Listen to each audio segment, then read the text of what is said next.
18h15, 19h, le dimanche, l'essentiel du sport. C'est Zone Mixte sur Rhône FM.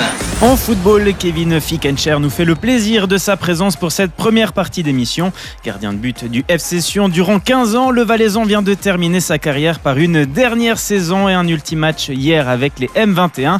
L'occasion de revenir tant sur cette partie que sur l'ensemble de sa carrière. En athlétisme, les championnats d'Europe démarrent à la fin de cette semaine à Rome. Pour parler de cette compétition et faire le point de situation sur les Valaisans engagés, Julien Queno sera avec nous. Et enfin en cyclisme, nous serons en compagnie de Laurent Dufaux, ancien coureur professionnel et actuel directeur sportif d'Élite Fondation. Nous évoquerons en sa compagnie ses différents rôles ainsi que le Tour de Suisse. Football, athlétisme et cyclisme au menu, saison mixte jusqu'à 19h sur Rhône FM.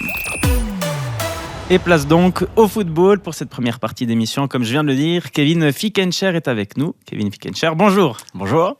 Alors vous avez terminé hier votre carrière de footballeur avec un ultime match comptant pour une promotion en Promotion League, une défaite 2-0, on y reviendra un peu plus tard. Peut-être pour commencer, donner quelques informations sur vous pour ceux et celles d'entre vous qui ne connaîtrez pas. Eh bien, vous avez 35 ans, vous êtes gardien de but et vous avez évolué au FC Sion entre 2009 et 2024. Et pour votre dernière année en tant que joueur professionnel, vous avez joué avec les M21 du FC Sion. Et pour aller dans l'ordre, on va commencer par revenir sur cette saison qui vient d'être écoulée. Dans un premier temps, il y a eu un 4e rang final à la fin du championnat avec 52 points. Vous étiez à 1 point de la 3e place, à 2 points de la 2e. Voilà, quelle est un petit peu votre analyse sur cette saison régulière ? L'analyse est bonne, je pense. On a réussi à décrocher notre place pour le tour final, donc c'est quelque chose de positif, surtout quand on pense à la saison précédente qui a été un peu plus chaotique. Donc au final, ça a été une bonne saison positive avec beaucoup d'élan positif à prendre durant toute la saison. Au total, c'est 15 victoires, 7 nuls, 8 défaites. Vous terminez devant Naters et Monté. Donc voilà, vous terminez en tant que meilleure équipe valaisanne. Ça, c'est une satisfaction déjà ? C'est une satisfaction, même si on a perdu une fois contre Monté et Naters. On leur a laissé quelques points aussi, ils en avaient besoin. Non, je rigole. Mais non, tout à fait, c'était une satisfaction et on sait que les derbies, on aime bien les remporter ici en Valais. Alors vous évoquiez justement une saison dernière un peu plus compliquée. Cette saison, elle s'est quand même globalement très bien passée. Est-ce que vous attendiez justement une telle saison possible au moment de débuter le championnat il y a presque un an ? Non, alors pour ma part, c'était le flou total, si je dois être honnête. C'est vrai que je m'attendais pas à un tel succès cette année.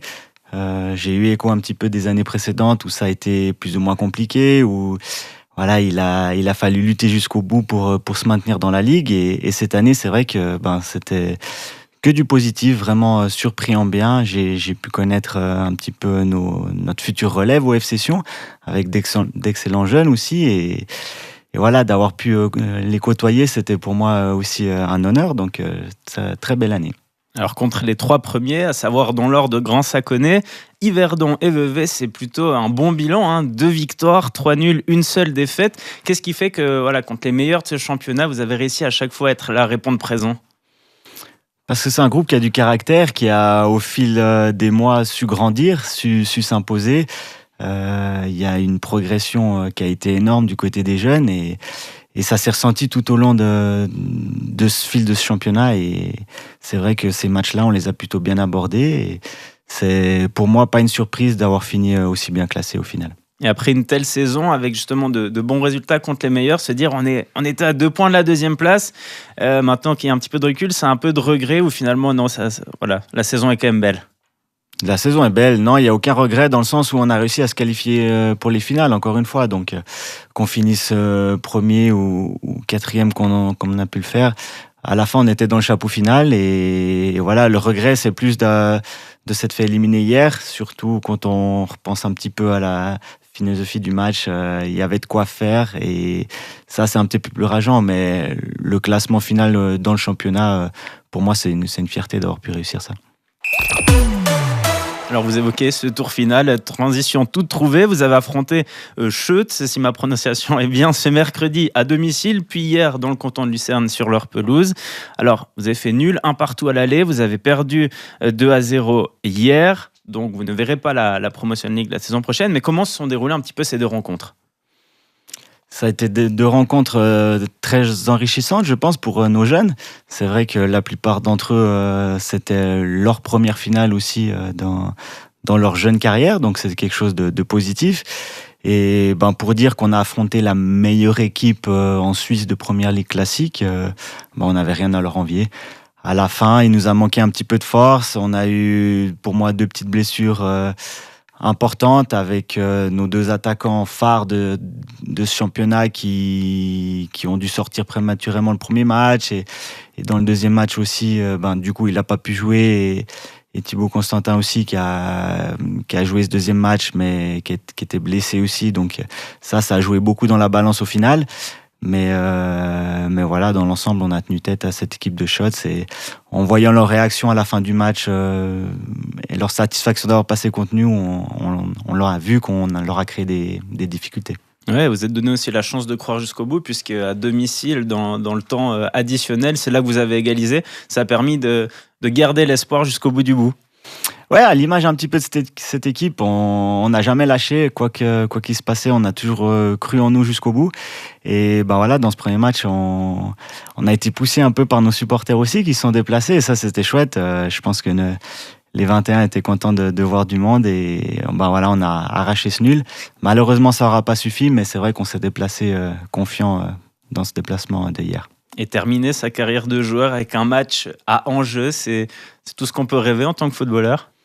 Oui, une fois de plus, j'ai été vraiment très surpris en bien de cette équipe de moins de 21. Beaucoup de jeunes avec du grand potentiel, et ça, c'est quelque chose de positif pour l'FC Sion pour l'avenir. Et effectivement, d'avoir pu accrocher ces finales, j'étais très heureux. Alors on va ouvrir évidemment une page sur vous et votre carrière globale au FC Sion. On l'a dit en début d'émission, vous avez globalement joué avec le FC Sion entre 2009 et 2024, avec des passages chez les M21 et de très longs passages évidemment dans l'équipe première en Super League. Première question, près de 15 ans dans le même club, c'est une sacrée preuve d'amour, d'attachement. Oui, mais on me l'a rendu aussi cet amour, donc c'est réciproque. Mais c'est vrai que je l'ai toujours dit, dès mon arrivée en 2009, je me suis senti tout de suite très bien dans ce club. J'ai été accueilli les bras ouverts et on m'a donné aussi ma chance de pouvoir vivre de mon rêve aussi. Et ça, c'est quelque chose que j'oublierai jamais. Donc c'est vrai que ces 15 années, ça reste que de beaux souvenirs. Alors quand on suit les carrières des sportifs, évidemment les transferts de club à club, ça fait partie d'une carrière. Bien souvent, vous êtes resté justement. Qu'est-ce qui fait qu'au fil des années, elle continue de passer et vous dites ouais, je veux rester ici, je continue de rester ici au FC Sion? Je me suis toujours senti bien au FC Sion, j'ai toujours eu beaucoup de plaisir à jouer. Le club a aussi voulu me garder, donc c'est aussi quelque chose qui m'a permis de rester autant de temps au FC Sion. Et voilà, comme je l'ai dit, j'ai tout de suite été très bien accueilli. J'ai eu énormément de plaisir à évoluer sous ces couleurs. Et voilà, devant aussi nos spectateurs qui ont toujours été présents, ça a toujours été un régal pour moi. Donc la question s'est jamais vraiment posée au final d'aller voir ailleurs. Et j'ai toujours été très épanoui ici au FC Sion. Vous évoquez le public, un mot là-dessus. C'est vrai que au travers du public suisse, on entend souvent quand même que le public sédunois est particulier, apporte une ferveur peut-être différente de ce qui peut se faire ailleurs. Comment vous l'avez vécu durant toutes ces années ici ? Je suis entièrement d'accord. C'est vrai que c'est quelque chose d'assez particulier et où on a beaucoup de chance en tant que joueur d'avoir un tel public qui, même quand ça va pas toujours bien, ils ont toujours répondu présent. Nos supporters ont toujours été là, ils sont toujours donnés à cœur joie. Et c'est vrai qu'on peut que les remercier du fond de cœur pour cela. Quand on est joueur sur le terrain, qu'on sent cet engouement-là, ça a un réel impact, ça fait du bien, c'est important.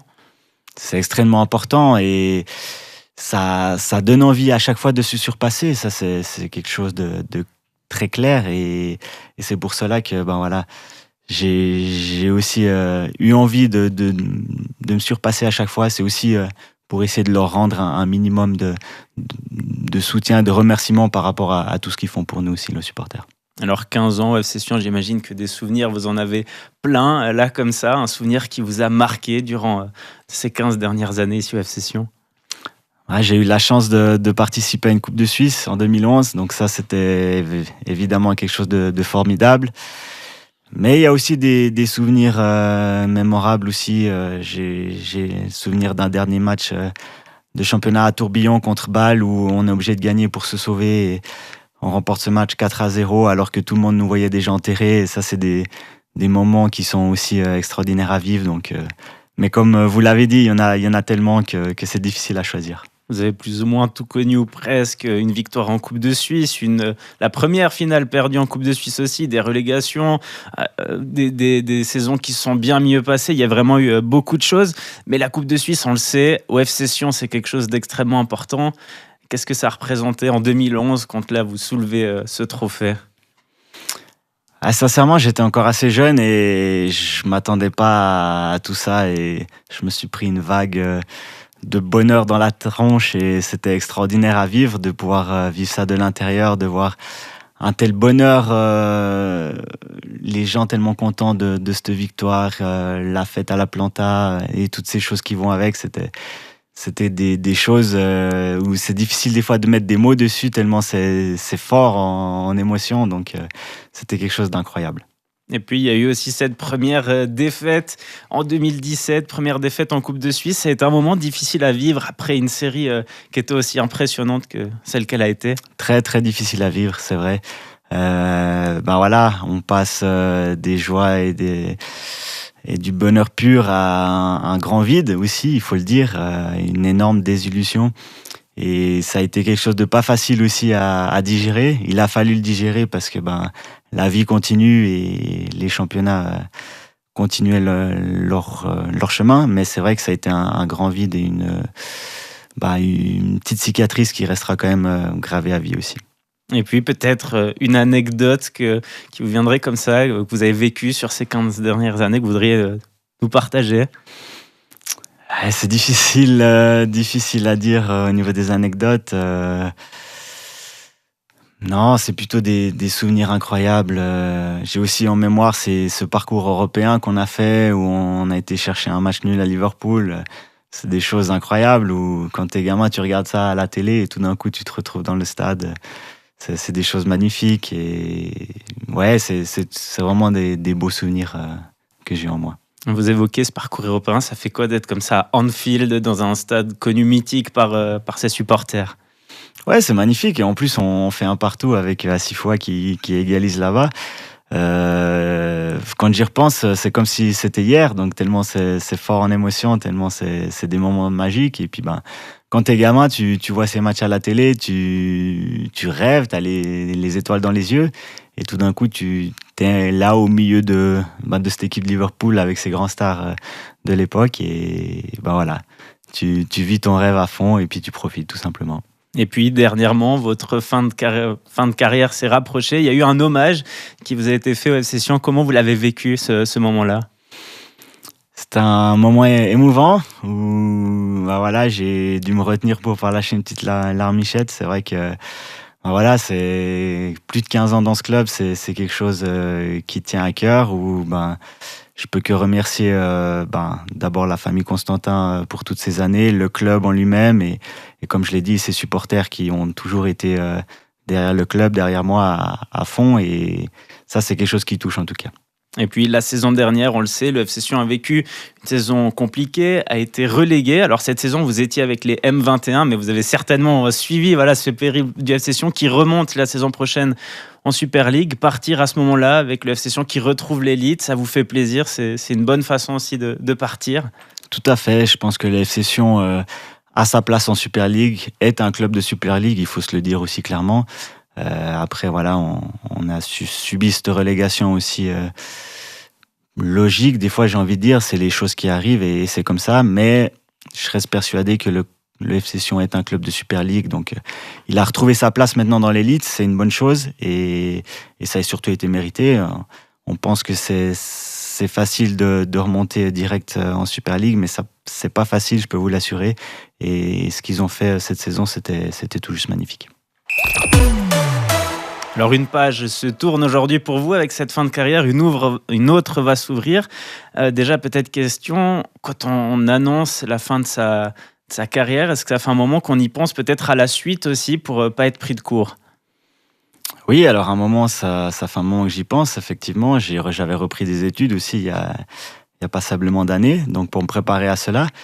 Mais voilà, c'est clair qu'au bout d'un moment, les années passent, on se fait pas tout jeune, notre corps aussi encaisse quelques chocs, et puis il faut savoir aussi laisser sa place. Donc j'ai pris beaucoup de plaisir ici avec le FC Sion, et maintenant j'aurai beaucoup de plaisir en tant que supporter à les suivre.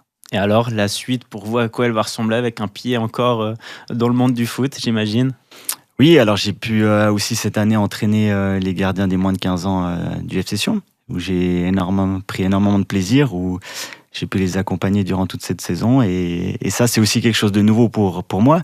J'ai, durant toutes ces années, eu la chance qu'on m'apporte beaucoup de choses, qu'on m'apprenne beaucoup de choses. Et maintenant, j'ai aussi envie de redonner un petit peu de cela à nos jeunes du club. Donc, c'est ce que j'ai commencé à faire, et c'est aussi ce que j'ai envie de continuer à faire. Ça fait plaisir de se dire, voilà, j'ai reçu beaucoup et maintenant je vais pouvoir transmettre. Et en même temps, ça va vous garder aussi dans le milieu d'une certaine façon. Oui, exactement. Voilà, j'ai pris énormément de plaisir avec nos moins de 15 cette année. Je les remercie d'ailleurs. Et j'ai envie de redonner un petit peu tout ce que j'ai pu recevoir durant ces nombreuses années. Et voilà, préparer un petit peu cette relève au FC Sion. Ça fait passablement d'années qu'il n'y a plus de gardiens valaisans aussi. Donc, si on arrive à en ressortir un ou deux durant ces prochaines années, je serai très fier de cela. Et vous avez dit un futur qui sera un petit peu différent. Comment vous sentez par rapport à ça? Ça vous fait un peu peur, ou finalement vous êtes préparé à ce que votre quotidien va un petit peu changer par rapport à ce que vous avez connu ces 15 dernières années? Non, je m'y suis préparé. Comme je vous l'ai dit, j'ai repris des études où j'ai pu obtenir aussi mon bachelor en physiothérapie. Donc, ces dernières semaines m'ont permis aussi de finaliser ça. J'ai pu commencer aussi à travailler dans un cabinet à Sion, chez Mouvea. D'ailleurs, je leur passe le bonjour. Et si les gens ont besoin d'un physio, qu'ils n'hésitent pas. Et donc, non, mais j'y suis préparé. Donc, il n'y a pas de souci de ce côté-là. J'ai aussi envie de connaître autre chose, de connaître aussi autre chose que le foot. Aussi, c'est aussi quelque chose qui fait bien. Mais j'ai aussi cette chance de pouvoir y rester et de garder un pied en entraînant ces jeunes. Donc, pour moi, c'est tout bénef. Kevin Fickencher, merci infiniment d'avoir été avec nous ce dimanche soir. Bonne fin de soirée à vous. Merci, pareil. Et dans quelques minutes, on parlera d'athlétisme en compagnie de Julien Queneau. Et on se retrouve comme promis pour parler d'athlétisme et des championnats d'Europe qui se dérouleront du 7 au 12 juin.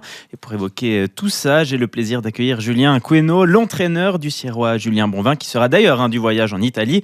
Julien Queneau, bonjour. Bonsoir. Alors, on va rentrer dans le vif du sujet. Pour cette compétition internationale de grande importance, Swiss Athletics a retenu 60 athlètes, ce qui constitue un record puisque le précédent datait de 2014 avec 53. Et sur tout ce beau monde, hommes et femmes confondus, il y aura 2 Valaisans qui seront de la partie avec 2 Sierrois, Laure Hoffmann sur 800 mètres et Julien Bonvin qui sera sur 400 mètres relais, sur 4 x 400 mètres en relais par équipe. Qu'est-ce que ça vous fait de voir 2 Valaisans aller là-bas à Rome pour disputer une compétition quand même très prestigieuse? Alors c'est magnifique, et je me permets même de corriger, c'est mieux que ça, il y en aura 3. Il y a Emma Van Kamp, encore jeune sprinteuse, qui fait partie du relais 4 x 100 mètres. Donc 3 athlètes, je crois que c'est exceptionnel, ça montre que le Valais se défend bien, la délégation suisse sera importante, et puis de pouvoir glisser, je dirais, 3 athlètes de chez nous là au milieu, ça montre qu'on fait des choses bien aussi chez nous. Alors justement, sur ces sportifs, il y a notamment Julien Bonvin, dont vous êtes le coach. Est-ce que ça ajoute quelque chose de voir un petit peu son protégé aller là-bas? Oui, c'est toujours une fierté d'une part, il y a de l'excitation aussi. Après, c'est pas forcément nouveau pour lui, vu qu'il a déjà participé à 2 championnats du monde, au dernier championnat d'Europe. Donc je vais pas dire que c'est un routinier, mais il commence à être habitué à ces événements-là. Donc je pense que c'est aussi plus facile en tant qu'entraîneur de préparer l'athlète, vu que c'est quelque chose qui est connu. Il va plus tellement dans ces événements que pour faire l'expérience, comme on dit au début. Là maintenant, je crois que les objectifs, ils sont vraiment de performer et puis de montrer vraiment de quoi ce qu'il a dans les jambes. Et puis une compétition comme celle-ci, on le sait, il y a passablement de disciplines. Comment ça se passe un petit peu dans le déroulement, notamment pour ces 3 athlètes? Oui, alors les championnats d'Europe, c'est quand même quelque chose d'important. Ça dure quasiment une semaine avec des sessions le matin, des sessions du soir avec les finales. Donc voilà, c'est un programme qui est assez conséquent. Il faut aussi pouvoir gérer tout ça. Si je parle du cas de Julien ou de Laure aussi, potentiellement il y aura 3 courses, des séries jusqu'au final. Donc il faut être capable d'enchaîner, de bien gérer aussi ses efforts, de gérer aussi tout ce qu'il y a autour de l'événement. Donc c'est vrai qu'en termes de médias, de communication, etc., c'est quelque chose d'assez grand. Donc je crois que maintenant, avec l'expérience, ça aide aussi à gérer un peu tous ces événements-là pour être le plus performant possible en fait sur la piste. Et dans un événement comme celui-ci, est-ce que la préparation est un petit peu différente peut-être d'une autre compétition ? La préparation un petit peu dans le sens où c'est quand même un événement qu'on a mis en grand dans l'agenda. Donc le but, c'est vraiment de performer. Donc les semaines avant, on essaie vraiment de préparer ça pour arriver au top, pour arriver très frais en fait à l'événement. Après, moi, j'essaie vraiment en tout cas avec Julien, de faire en sorte qu'il prenne ça un peu comme une course normale, sans se mettre non plus trop de pression. Après, lui, en principe, il aborde de la bonne manière ces événements. Il est souvent performant dans ces grands championnats. Donc, je crois qu'on va pas réinventer la roue, vu que jusqu'à maintenant, il s'est chaque fois bien comporté. On ne change pas grand-chose. Après, moi, je dis d'aborder la chose de manière assez tranquille. Ça aide aussi à pas qu'il y ait trop de stress, parce que c'est finalement un des risques. Et puis à simplement faire ce qu'il sait faire. Donc, simplement produire le meilleur sur la piste. Alors, parmi les 3 Valaisans engagés, on va dire c'est des disciplines quand même différentes, entre 400 mètres, 400 mètres haies, 800 haies. Qu'est-ce qu'il faut un petit peu comme qualité pour performer, puisqu'on imagine que c'est différent quand même d'une discipline à une autre ? Oui, alors c'est clair. Alors la chance de l'athlétisme, c'est qu'il y a énormément de disciplines. Donc ça permet à beaucoup de monde en fait de s'exprimer. C'est clair qu'en fonction des qualités, les athlètes seront plus facilement orientés vers certaines disciplines que d'autres. Puis je dirais que chaque discipline a un peu ses spécificités. C'est clair que chaque discipline demande certaines qualités de base. Après, on voit dans les disciplines, on a quand même des profils un peu différents qui peuvent émerger. Et puis ça, c'est aussi intéressant. Ça montre que tout le monde peut un peu performer. Et puis après, à chaque athlète de trouver sa voie, puis je dirais de développer ses points forts d'une part, d'essayer de gommer ses points faibles pour être performant dans la discipline. Si on parle de Julien Bonvin que vous coachez, qu'est-ce que, par exemple, ces derniers temps, vous avez travaillé peut-être plus spécifiquement pour qu'il arrive fin prêt pour ces championnats ? Oui, alors avec Julien, c'est quelqu'un qui est toujours un bon partant. Donc il a toujours fait 200 premiers mètres de course qui étaient très bons, à la hauteur des meilleurs du monde, quasiment. Après, c'est clair que la fin de course était tout le temps plus difficile.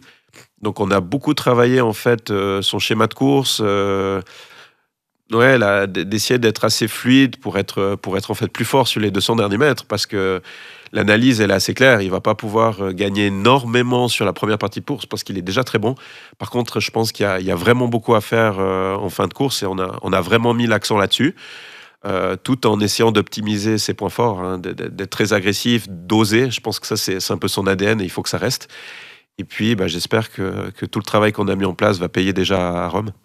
Et alors, peut-être à quelle performance vous pouvez vous attendre par rapport à ce que vous avez travaillé sur ce qu'il pourrait avoir là-bas ? Ouais, alors moi je parle rarement de chrono. J'aime pas trop annoncer des choses. Je trouve que c'est vraiment sur la piste qu'il faut parler, mais je pense qu'il est en forme. Après, il y a 2 ans, dernier championnat d'Europe, il avait réussi à se hisser en finale. Donc de l'extérieur, maintenant, les gens pensent que il faut au minimum arriver en finale. Ce serait compliqué de faire moins bien, mais le niveau sur 400 mètres est extrêmement dense. Vraiment, il y a une densité en Europe qui est énorme. On sait déjà que ce sera très dur d'aller en finale. Mais l'objectif, c'est vraiment de prendre une course après l'autre et surtout de courir vite. C'est ce qu'on a discuté. Chaque course, c'est une opportunité d'aller vraiment vite. Et puis, je pense qu'il va vraiment... il faut vraiment saisir ces chances-là. Puis s'il court bien, voire très bien, parce qu'à mon avis, il faudra vraiment aller très vite pour rentrer en finale. Bon, on verra ce qui se passe. Mais le focus, c'est déjà la première course, les séries, et de se qualifier, ce qui est déjà... ce qui est pas fait, quoi. Donc, on va prendre une course après l'autre. Il y a 2 ans, à Munich, l'athlétisme avait réussi sa meilleure école de l'histoire, l'équipe de Suisse, avec 6 médailles. La bonne nouvelle, c'est que les 5 athlètes qui étaient montés sur le podium seront à nouveau de la partie en Italie. Et puis parmi eux, il y avait eu notamment Mujinga Kambudji sur 100 mètres et 200 mètres et Ditaji Kambudji sur 100 mètres et deux sœurs qui sont entraînées par Florian Kliva. Est-ce que c'est peut-être là un des premiers, des principaux disciplines dans lesquelles on peut s'attendre à avoir des médailles pour l'équipe de Suisse? Oui, c'est clair. Alors je crois que les sœurs Kambudji, c'est des valeurs sûres. Mujinga, on n'a même plus besoin d'en parler. Elle a fait un début de saison correct en plus, mais je pense qu'elle s'est parfaitement bien préparé ces événements-là. Donc, moi, je suis sûr qu'elle va répondre présent. Ditaji, elle fait partie, et je crois que même sur les entry-lists, c'est la meilleure en Europe. Donc, elle a aussi de fortes chances de faire quelque chose de grand. Donc, ça, c'est à mon avis des grosses chances de médaille. Mais il y en a beaucoup d'autres. Franchement, pour regarder toutes les listes d'entrée, on a beaucoup de chances de médaille. Si je devais mettre une pièce, je parierais volontiers qu'on va faire mieux qu'il y a 2 ans, puis que le record de 6 médailles va être battu. On a en plus eu la naturalisation de Dominique Lobalou tout récemment, puis lui, c'est aussi une très grosse chance de médaille sur le 5000 mètres et le 10 000 mètres. Donc moi, pour la Suisse, j'ai un regard très positif envers ces championnats et franchement, je pense que le record de médaille risque bien d'être battu. On espère que ça sera le cas. Et si on parle un petit peu de cette compétition encore, on l'a évoqué, là, il y a vraiment beaucoup de disciplines différentes. Pour vous, qu'est-ce qui fait justement la beauté d'une compétition comme celle-ci ? Ouais, alors pour les spectateurs, c'est hyper intéressant parce que il y a pour tous les goûts. L'athlétisme, c'est vrai que ce qu'on va voir, là, c'est des sessions qui peuvent durer, je dirais, en grosso modo 3 heures. On peut voir beaucoup de choses, en fait. Et ça, c'est hyper intéressant, c'est hyper varié. Donc, c'est clair, les sessions du soir avec les finales attirent plus de monde. C'est là qu'il y a les plus gros enjeux. Mais pour avoir été souvent des sessions du matin, c'est déjà hyper intéressant. Il y a beaucoup de choses qui se passent. Donc c'est vrai que, alors moi, je suis pas du plus objectif vu que j'aime ça. Donc de toute façon, je vais passer un bon moment. Mais c'est vrai que c'est un spectacle parce que je pense que l'athlétisme maintenant est un spectacle qui est très varié puis qui offre beaucoup de choses aux spectateurs. Le temps file. Merci beaucoup Julien Queno d'avoir été en notre compagnie en ce dimanche soir. Bonne fin de soirée à vous. Merci, bonne soirée à vous. Et pour terminer cette émission, on va parler de cyclisme avec Laurent Dufaux. Laurent Dufaux, bonsoir. Bonsoir. Alors pour remettre un peu de contexte, vous êtes un ancien cycliste professionnel. Vous avez entre autres remporté le Tour de Romandie en 1998. Depuis, ça n'a plus été remporté par un Helvète. Et aujourd'hui, vous avez évidemment bien d'autres casquettes, à commencer par celle de directeur sportif d'Elite Fondation. Et donc pour aller en ce sens, première question, un petit peu, quel est votre rôle concrètement en tant que directeur sportif ? Alors mon rôle, c'est vrai qu'on a fondé cette équipe depuis 2021 avec 2 autres passionnés du vélo, Alexandre Debon, très connu en Valais, et Loïc Huguen-Tobler. Et puis l'idée, c'était de remettre un peu sur pied une équipe élite parce qu'il manque ce genre de structure en Suisse. Et mon rôle, bien sûr, c'est d'encadrer ces jeunes, c'est de les accompagner sur des courses. On a un programme quand même très riche, que ça soit en Suisse, en France ou en Belgique. Et puis, moi, j'ai toujours dit, j'ai eu la chance d'avoir une carrière professionnelle pendant 14 années. Et puis, si aujourd'hui, je peux redonner au cyclisme ce que ce sport m'a apporté pour transmettre ma passion aux jeunes, je le fais très, très volontiers. Donc, beaucoup de très, très bons moments avec ces jeunes. Et puis, vraiment, notre rôle, c'est de les encadrer, c'est de les entourer et de les faire progresser pour leur donner à ceux qui ont peut-être la chance un jour de passer professionnel. Ça, c'est vraiment, je dirais, notre rôle premier. Et en peu de temps, Elite Fondation a quand même gagné en importance dans le monde du cyclisme. Comment vous en êtes finalement arrivé là aujourd'hui ? Alors c'est vrai qu'on a démarré en 2021. En 2022, on a le sponsor, donc Elite Fondation, qui nous a rejoint, qui nous a permis aussi d'augmenter notre budget. Et c'est vrai qu'on voit que depuis, maintenant, ça fait la 4e année, l'équipe progresse chaque année. Au début, on a dû un petit peu recruter des coureurs pour avoir déjà une bonne structure. On a essayé en plus d'avoir, je dirais, un bon équilibre entre les plus jeunes, parce que notre rôle, c'est quand même d'accueillir des jeunes qui sortent des juniors pour pouvoir les former. On a aussi, bien sûr, des coureurs plus affirmés, plus matures, qui peuvent aller chercher des résultats. Comme ça donne un bon équilibre. Et puis surtout, c'était aussi un petit peu de professionnaliser la structure avec un staff, parce qu'il ne faut pas oublier qu'on est avant tout des bénévoles. On a tous du travail à côté. Et puis ça, des fois, c'est le plus dur de pouvoir arriver sur des courses avec une structure professionnelle pour pouvoir encadrer ces jeunes et puis, en tout cas, leur donner un maximum. Mais c'est vrai qu'aujourd'hui, on est vraiment très satisfait et fier du travail accompli parce que l'équipe a énormément progressé, on obtient de très très gros résultats. Et puis l'année passée, pour nous, notre fierté, c'est qu'on a le Valaisan Valentin Darbelay, qui était donc sous les couleurs Elite Fondation. Grâce à ses résultats, a pu passer professionnel dans l'équipe Coratec Fontini. Donc pour nous, ça, c'est vraiment une des toutes belles satisfactions. Alors vous évoquez ce côté que Elite Fondation doit être une équipe formatrice, une passerelle pour les jeunes Suisses. Pourquoi justement pour vous c'est important d'être cette passerelle-là ? C'est vrai qu'en Suisse, comme je l'ai dit tout à l'heure, on manque un peu de ce genre de structure, si on compare un peu nos pays voisins. Donc c'est vrai qu'on a beaucoup hésité peut-être de rentrer en 3e division, d'être une équipe continentale. Et puis on se rend compte qu'avec le niveau on peut appeler ça la 4e division, on a accès quand même à un très très joli programme de courses. On a bien sûr les courses suisses, mais ils sont quand même... Il n'y a pas énormément de courses sur l'ensemble de la saison, une bonne dizaine. Donc notre rôle, c'est d'aller chercher justement des invitations ou des belles courses internationales, que ce soit en Belgique, en France. Et puis comme ça nous permet justement d'aligner nos jeunes coureurs ou des coureurs un petit peu plus matures sur des épreuves où ils vont rencontrer une concurrence un petit peu plus rude. Ils vont pouvoir progresser et par ce fait, les meilleurs qui vont se faire un peu repérer, pour nous, après, le but, c'est d'essayer de les faire passer dans des équipes un petit peu plus affirmées. Ça peut être une équipe de développement de continentale ou directement, comme c'était le cas pour Valentin l'année passée, de passer dans une équipe professionnelle. Donc, on fait aussi valoir un petit peu notre réseau, nos contacts, pour essayer justement de faire passer ces jeunes coureurs plus haut. Donc pour avoir une équipe, il faut d'abord commencer par les sélectionner. Sur quoi vous basez ? Sur quels critères ? Alors, c'est clair que, comme je l'ai dit, notre but, c'est d'essayer d'enrôler des jeunes coureurs. Donc, on analyse un petit peu sur les coureurs suisses en général, parce qu'on ne va pas sélectionner que des coureurs romans. On a de toute façon déjà beaucoup de postulations, beaucoup de coureurs qui nous envoient leur dossier de candidature. Et ensuite, on se réunit au sein du comité pour un petit peu analyser les dossiers. Et comme je l'ai dit, l'important, c'est un petit peu de faire un bon équilibre entre, bien sûr, des jeunes, qu'on va essayer de leur donner les moyens de progresser. Il ne faut pas oublier que ces jeunes, ils sont soit aux études ou en apprentissage, donc il faut aussi pallier un petit peu leur emploi du temps par rapport à leur priorité, qui est quand même ces études à l'apprentissage et le côté sportif, qui demande quand même beaucoup d'investissement. Et puis après, des coureurs qui sont comme des semi-professionnels, qui sont pratiquement sans emploi, donc automatiquement, ils s'investissent purement pour progresser dans la discipline.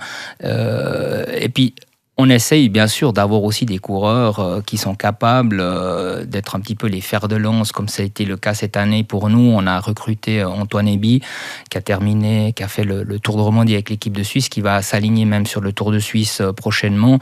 Donc pour nous, c'est aussi important d'avoir ce genre de coureurs qui peuvent être un petit peu le capitaine de route pour amener un petit peu de l'expérience aux plus jeunes. Donc c'est vrai qu'aujourd'hui, on a un effectif de près d'une vingtaine de coureurs, ce qui est beaucoup, c'est quand même énorme, parce qu'après, il faut quand même les gérer, il faut pouvoir leur offrir à tout le monde des jours de course. Mais je crois que ça se passe assez bien. On arrive bien à trouver un bon équilibre entre des coureurs romans, peut-être un petit peu moins de Suisse allemand. Mais pour le moment, on n'a pas recruté, je dirais, de coureurs étrangers.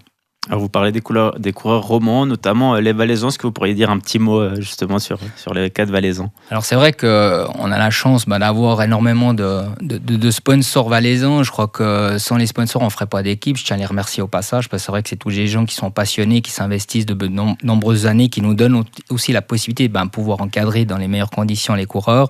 Et cette année, on a encore 4 Valaisans dans la structure. On a Mathis Vuillot, qui est pour sa 2e saison. L'année passée, il était un petit peu blessé dû à des chutes, donc il n'a pas pu obtenir ces fameux points élites. Donc cette année, il est là pour justement essayer d'aller chercher ces points. On a cette année Justin Salamin qui nous a rejoint, un jeune coureur valaisan qui a remporté une jolie course nationale il n'y a pas longtemps, le Grand Prix de Dizenhofen. C'est un coureur qui a beaucoup de de talent. On connaît bien son jeune frère Antoine qui domine la catégorie des cadets. Et puis il y a Gilles Moitié qui nous a rejoint, plutôt cyclocrossman, donc il va profiter un petit peu de notre structure pour progresser par rapport à la saison de cyclocross. Et puis peut-être le coureur le plus affirmé, Arnaud Tissière, valaisan, pas tout jeune, mais jeune comme coureur cycliste parce qu'il venait du ski de fond, donc ça fait, on peut dire, 3 ans qu'il fait véritablement du vélo. Et c'est pour nous un coureur, c'est un des piliers de l'équipe. Cette année, il a remporté la dernière étape dernièrement du triptyque ardennais. On termine en 3e au classement général, donc un coureur sur lequel on peut vraiment compter pour aller chercher des résultats. Alors le temps file, je vais encore profiter de votre présence pour évoquer un petit peu le Tour de Suisse qui fera halte entre le 9 et le 16 juin. On va surtout se concentrer sur les 2 dernières étapes qui auront lieu à Villars. Alors il y aura 8 étapes en tout et la 7e c'est une épreuve de montagne, la dernière un contre-la-montre qui auront donc lieu à Villars. Dans les détails, un petit peu à quoi ça va ressembler? Est-ce qu'elles vont avoir une importance cruciale? C'est clair, je crois que c'est un final explosif qu'on peut attendre du côté de Villars. C'est juste en dessous de chez moi, vu que je viens de Long, juste en dessous. C'est vrai que cette année, le Tour de Suisse, les organisateurs, ils ont vraiment corsé avec énormément de montagnes. Sur les 8 étapes, il y a 5 étapes de montagne, 4 arrivées au sommet. Et puis c'est vrai que il y a une arrivée en Valais je crois que ça s'appelle à Beblaten, juste dans le Haut-Valais, donc normalement ils devraient passer par le Nufnen s'ils ont la possibilité. On aura une étape du côté du Tessin, une arrivée au sommet du Gothard, et puis avec ce final du côté de Villars le samedi, Villars-Villars avec 2 fois la montée du col de la Croix, plus le dernier jour le contre-la-montre, donc ça va vraiment être un parcours réservé aux purs grimpeurs, et c'est sûr qu'il risque d'y avoir un suspense jusqu'à la fin. Et quelles seront pour vous les qualités pour briller sur ces épreuves, puisque le samedi c'est une épreuve de montagne, ce qui ne sera pas forcément le cas le dimanche? Non, alors je dirais que là il faut vraiment être un grimpeur pur. Je crois que, comme je l'ai dit, ça va être vraiment réservé aux grimpeurs, à part le prologue du côté de Liechtenstein à Vaduz. Le premier jour, on a 2 étapes plutôt destinées à des punchers, routiers sprinters, et après à partir du mercredi jusqu'au dimanche, on va enchaîner chaque jour des arrivées en montée avec plus de 3000 à 3500 mètres de dénivelé par jour. On va avoir un total de 19 000 mètres sur la semaine, ce qui est énorme. Donc là, on devrait vraiment retrouver plutôt un grimpeur pur, un Lenny Martinez, un Richard Carapace par exemple. J'ai pas la liste des prétendants, mais j'ai vu qu'il y avait Egan Bernal aussi au départ. Donc je crois que ces coureurs-là, ils vont se faire plaisir. Et on voit la météo ces derniers temps, elle est un petit peu capricieuse. Est-ce qu'elle pourrait jouer un rôle sur ce Tour de Suisse? C'est vrai que là, on a un peu un printemps très très arrosé. Je crois qu'il faut espérer, en tout cas pour les coureurs, qui vont bénéficier quand même de conditions un peu meilleures. On a vu encore dernièrement, pas plus tard que hier, énormément de neige sur des cols alpins, près de 60 cm de neige à l'afflux est là. Donc c'est clair que c'est toujours un petit peu l'inquiétude pour les organisateurs. On n'aime pas, justement, on sait qu'aujourd'hui il y a des protocoles par rapport à la météo. Il faut espérer qu'on va aller se diriger sur je dirais un temps plus clément pour avoir une belle course et puis aussi pour la vue. Je crois qu'on sait que le vélo, ça donne l'occasion de pouvoir offrir du spectacle sur notre belle région, et puis avec le beau temps, c'est quand même plus sympa. Eh bien, c'est sur ces mots que s'achève cette émission. Merci beaucoup, Laurent Dufaux, d'avoir été avec nous et d'avoir répondu à notre invitation ce dimanche soir. Bonne fin de soirée. Merci. Merci aussi à Malena et Flavie qui se sont occupés ce soir du bon déroulement de l'émission au niveau de la technique. Et merci bien évidemment à vous de nous avoir écoutés en ce dimanche soir sur Rhône FM. Bonne fin de week-end à tous et à très vite. Ciao, ciao. 18h15, 19h, le dimanche, l'essentiel du sport. C'est Zone Mixte sur Rhône FM.